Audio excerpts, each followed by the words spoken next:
साथ सोना पड़ता, उसके साथ बैठना पड़ता, आदित्य पंचोली पे आरोप, ऋतिक रोशन पे आरोप, इस पे आरोप, उस पे आरोप। जब आप सो रहे थे किसी के साथ, जब आप किसी के साथ हमबिस्तर हो रहे थे, तब आपके ऊपर कोई प्रेशर था? तब आपके ऊपर आप रेप हुआ कि आप 14 साल की बच्ची थी? ये है विचार, ये विचारणीय प्रश्न है। आपने उस समय तो अपने फायदे के लिए किसी को यूज कर लिया। आप जो आरोप लगा रहे हो दूसरे लोगों पे कि जी हम ऐसा मेरे साथ करना पड़ा, तो आप ये भी तो सोच सकते हो कि आप उसके बल कैपेबल ही ना हो, आप डिजर्व भी नहीं करते हो कि जी आपको फिल्म मिले, लेकिन आपने सोचा कि मैं जिस्म सौंप दूंगी तो मुझे साथ फिल्म मिल जाए, तो आपने भी तो फायदा उठाया ना। आप एक पक्ष बता रहे हो किसी में, आजादी के शहीदों को गाली देने वाले को, लोकतंत्र को गाली देने वाले को, संविधान को गाली देने वाले को, मुसलमानों को, दलितों को, आरक्षण को गलत बताने वाली किसी एक महिला को भारत सरकार ने पद्म श्री दिया है। तो अभी आने वाली जनरेशन को सोचना चाहिए, वो भी साथ सोच रही होगी और सोचना भी चाहिए कि साथ पद्म श्री।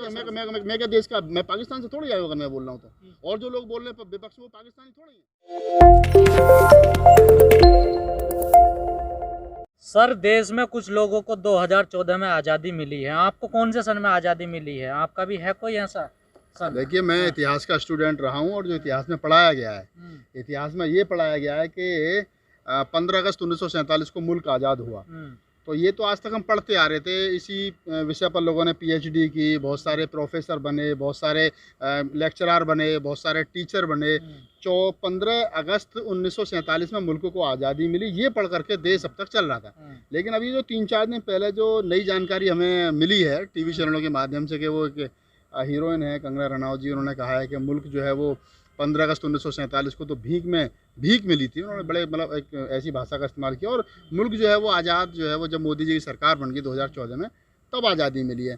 तो अब उनका अपना आकलन है, उनको क्यों लगा पद्मश्री मिल गया, इसलिए मिला, क्या नाम है, और बहुत सारी चीज़ें हो सकती हैं। लेकिन हम तो स्पष्टवादी लोग हैं और कह रहे हैं कि 15 अगस्त 1947 को आज़ाद हुआ मुल्क, और उसी पर ये देखिए, इसमें 2 चीज़ हमको समझ लेनी चाहिए।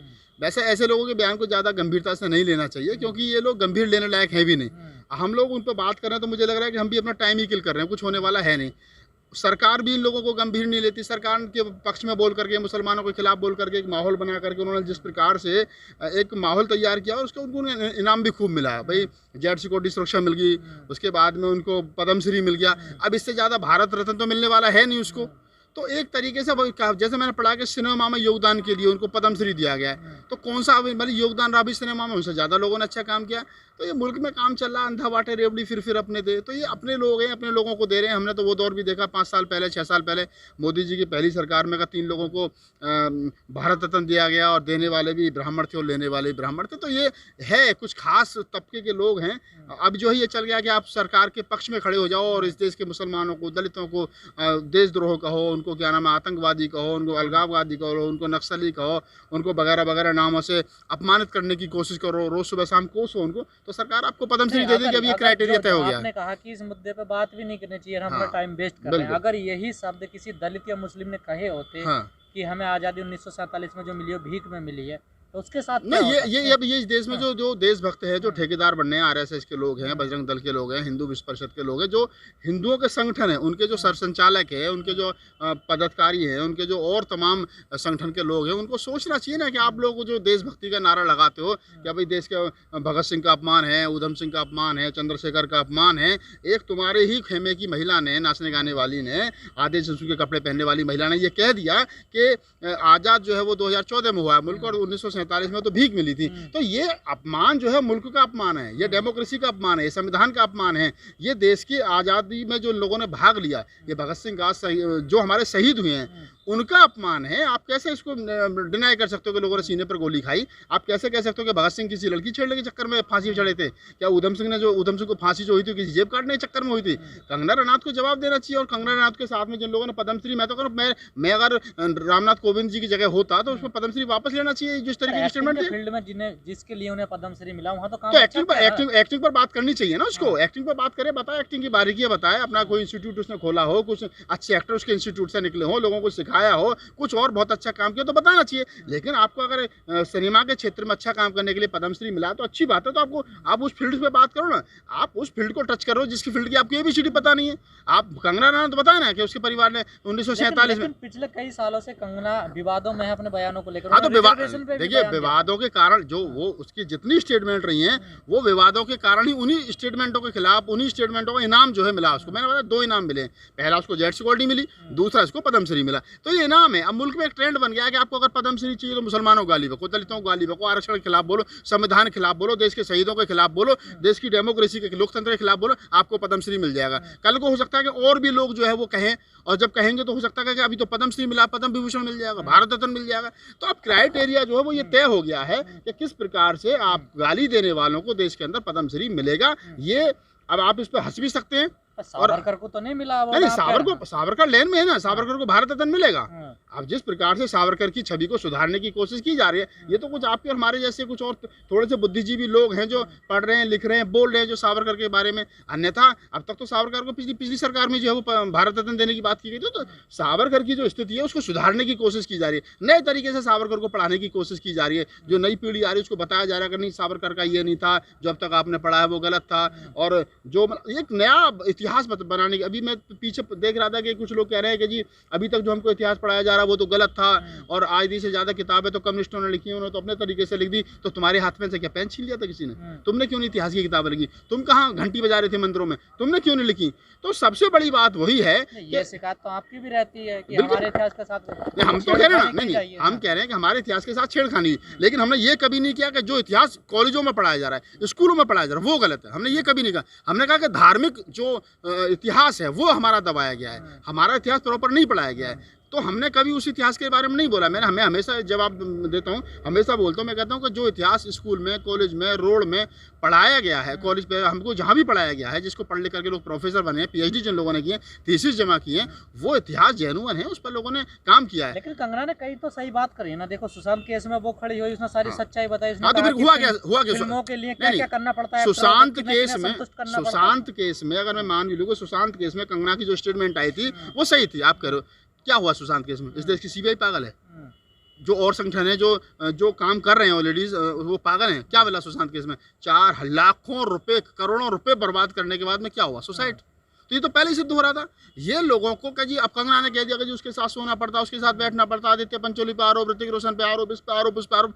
जब आप सो रहे थे किसी के साथ, जब आप किसी के साथ हम बिस्तर हो रहे थे, तब आपके ऊपर कोई प्रेशर था? तब आपके ऊपर आप रेप हुआ कि आप 14 साल की बच्ची थी? ये है विचार, ये विचारणीय प्रश्न है। आपने उस समय तो अपने फायदे के लिए किसी को यूज कर लिया। आप जो आरोप लगा रहे हो दूसरे लोगों पे कि जी हम ऐसा मेरे साथ करना पड़ा, तो आप ये भी तो सोच सकते हो कि आप उसके बल कैपेबल ही ना हो, आप डिजर्व भी नहीं करते हो कि जी आपको फिल्म मिले। लेकिन आपने सोचा कि मैं जिस्म सौंप दूंगी तो मुझे साथ फिल्म मिल जाए, तो आपने भी तो फायदा उठाया ना। आप एक पक्ष बता रहे हो, दूसरा पक्ष छुपा रहे हो। तो ये बहुत सारी चीजें हैं।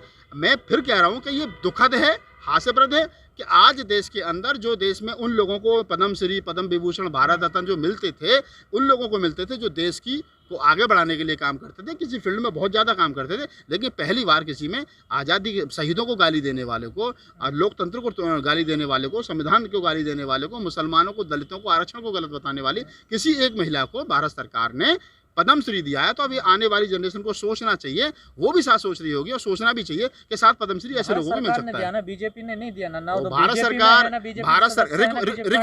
रिकमेंड कौन करती है बताए ना, नाम लिस्ट कौन बनाती है? भारत सरकार। तो भारत सरकार किसकी है? भारत सरकार किसकी है? मेरी और तुम्हारी तो नहीं है, मैं तो सिस्टम में नहीं हूँ ना। अगर मेरे जैसा आदमी, आपके जैसा आदमी, न्यायप्रिय आदमी अगर सिस्टम में होगा तो वो न्याय की बात करेगा।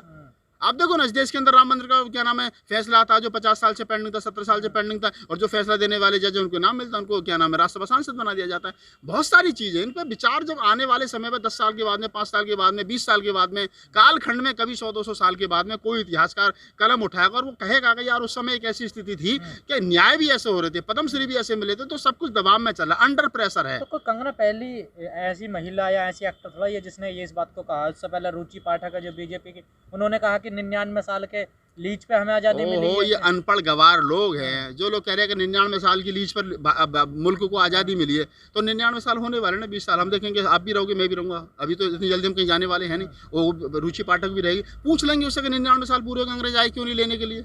जब कंगना ने ये बयान दिया, जब तो तालियां बजा रहे थे कोट पैंट वाले लोग। हाँ, तो ये विचारणीय प्रश्न है ना। हम लोगों की मानसिकता इस प्रकार की कर दी गई है कि हम लोग सवाल खड़े नहीं कर रहे हैं। जो लोग सवाल खड़े करते हैं वो पूछते हैं कि यार इनको हो सकता है ये तो देशद्रोही हो गए, ये तो आप कहिए ना, आप संविधान के संबंध में बोलिए, आप पक्ष में बोलिए, आप लोकतंत्र के पक्ष में बोलिए, तो आपको ही देश का जो है वो देशद्रोही ठहरा दिया जाएगा। आपके ऊपर मुकदमा हो जाएंगे, आपके ऊपर मुकदमा हो जाएंगे, आपको जेल में डाल दिया जाएगा। कितने लोग हैं जो जेल कौन जाएगा भैया? भैया सबको अपने बच्चे प्यारे हैं, सबको बीवी प्यारी है, काम भी करना है। तो लोग चुपचाप हैं, डरे हैं, सहमे हैं, इसलिए सब सच जानते हैं, लेकिन सच जानने के बाद भी खामोश हैं। जो टीवी पर बैठते हैं जीडी बख्शी टाइप के लोग हैं, जो रिटायर्ड कर्नल है, जनरल है, वो कहाँ चले गए हैं आज? क्यों इसकी मुखालफत नहीं कर रहे हैं? ओहो, उनको जो भारत में एक अजीब माहौल बनाने के लिए उनको टी पर बिठाया जाता था, मुर्गे लड़ाए जाते थे, उनको बिठाया जाता था, उनको बाकायदा पैकेज मिलता था, और उनको एक बिठाने के लिए वो जो टी पर बैठकर डिबेट करते थे, वही काम तो कंगना बाहर कर रही थी। अब कंगना थोड़ा सा हद से ज़्यादा बोल गई, उनको भी पता है गलत बोल गई। अब उनका जो राष्ट्रवाद है वो जाग नहीं रहा है, और जाग इसलिए नहीं रहा है क्योंकि उनको सही माने में राष्ट्रवाद से कोई मतलब नहीं है। खाता ना वही मोदी जी जो कह रहे हैं वही सही, तो ये मोदी जी जो कह रहे हैं वो सही है, मोदी जी के आसपास के जो लोग कह रहे हैं वो सही है। कल को हो सकता है मेरे ऊपर एनएसए लग जाए, मेरे ऊपर राष्ट्रद्रोह का मुकदमा लग जाए, मुझे छुपी जाकर राहुल नागपाल ने ऐसे बोल दिया। तो ये चीज़ें हमको समझनी चाहिए। मुल्क जो है वो हमेशा रहेगा, मोदी जी हमेशा नहीं रहेंगे। 100 साल पहले मोदी जी नहीं थे, लेकिन मुल्क था। 100 साल के बाद 10 साल 20 साल 30 साल तथाकथ उनको लंबी उम्र दें, हम तो ये कहेंगे, लेकिन हो सकता है एक समय ऐसा आएगा वो दुनिया में ना रहे, लेकिन मुल्क रहेगा। 5000 साल का इतिहास है इस देश का। सर, मुस्लिमों पर अगर कुछ टिप्पणी होती है तो जो बहुत सारे लोग हैं हमारे देश में, जो इलीट वर्ग है, वो अपने पुरस्कार लौटा देते हैं। हाँ। लेकिन अब कोई कहीं लौटा नहीं रहा पुरस्कार। नहीं, अब क्यों लौटाएगा कोई भाई? बड़ी मुश्किल से तो मिला। अब तो मैंने जैसा बताया कि गाली देने वालों को जब पुरस्कार मिल रहे हैं, तो जिन्होंने सही काम किया वो अपना पुरस्कार क्यों लौटाने लगे? देखा मुसलमानों के साथ बड़ी साहब एट्रोसिटी हुई, तो हमारे कवि कुनबे के कई कवि हैं, मुनव्वर राणा साहब ने अपना जो उनको सम्मान मिला था वो सरकार को लौटा दिया, और लोगों ने लौटा दिया कि मैं नहीं लूँगा। अब लोग नहीं लौटा रहे, एक बार दो बार लौटा चुके हैं, उनके पास बचे कहाँ है लौटाने के लिए? अब तो गुस्सा ही प्रकट कर सकते हैं। अच्छा, गुस्सा भी कब तक करें? एक बार कर लिया, 2 बार कर लिया, मुकदमा हो गया, केस हो गया, उम्र भी 80 साल 70 साल हो रही है, अब क्या बुढ़ापा थोड़ी बिगड़वाना है? बहुत सारी चीजें हैं। देश की बेटी है वो, तो दिक्कत क्या अगर वो? हाँ, देश की बेटी है तो मैं क्या देश का, मैं पाकिस्तान से थोड़ी आया अगर मैं बोल रहा हूँ तो। और जो लोग बोल रहे हैं विपक्ष, वो पाकिस्तानी थोड़ी हैं, वो अफगानिस्तान से, ईरान इराक से थोड़ी आए। हम भी तो इसी देश के हैं भैया। हमें लग रहा है कि ये गलत है, गलत हो तो हम बोल रहे हैं, और गलत के खिलाफ आवाज़ उठाना कोई अपराध थोड़ा ही है। अगर कंगना ये कह रही है, इसमें मुझे आप किसी भी पढ़े लिखे आदमी से बात कर लीजिए, जो 5वीं तक स्कूल प्राइमरी स्टेज पर स्कूल गया है, आप उससे बात कर लीजिए कि कंगना रनौत ने ये कहा है कि मुल्क आज़ाद जो है वो 14 में हुआ, 2014 में। उससे पहले जो हमको मिली थी वो भीख थी। आप गाँव के साधारण व्यक्ति से बात कर लीजिए जो कभी स्कूल नहीं गया, वो 200 गालियाँ जो है वो कंगना को दे देगा। क्यों? क्योंकि उसने बता है, उसे 70 साल से वो 15 अगस्त को झंडा फहराता रहा है, 26 जनवरी को झंडा फहराता रहा है, जिस दिन संविधान लागू हुआ। अब ये कौन सा नया इतिहास पढ़ाने की कोशिश की जा रही है? तो ये वही लोग हैं जिनको मैं फिर दोबारा कह रहा हूँ कि इनको गंभीर नहीं लेना चाहिए। ये वो लोग हैं, इनको खुद पता नहीं है बेचारों को, ये कन्फ्यूज लोग हैं। लेकिन सर, वो तो काट के घोड़े पर तलवार। हाँ, वो मैंने वो वीडियो मैंने देखा, काट के वीडियो वाला भी, तो उसमें कोई बहुत बड़ी बात थोड़ी है। फिल्म है, एक्टिंग करनी है, तुम भी कर सकते हो। तुम्हें एक बार देखो कि कुछ, मतलब फिल्म में सब कुछ जायज़ है, लेकिन रियल लाइफ में वो नहीं है जो रियल लाइफ में जायज़ है। रियल लाइफ में ज़मीन आसमान का फ़र्क होता है। हम किसी को रियल लाइफ में काम करने वाले आदमी को रियल लाइफ में नहीं मान सकते। सामने जब गोली लगती है रियल लाइफ में तो आदमी मर जाता है, और रियल लाइफ में जब गोली लगती है तो गोली लगने के बाद में फिर अगली फिल्म में हमें नजर आता है। तो ये बेसिक फ़र्क है, इनको समझना चाहिए। चलिए, ठीक है।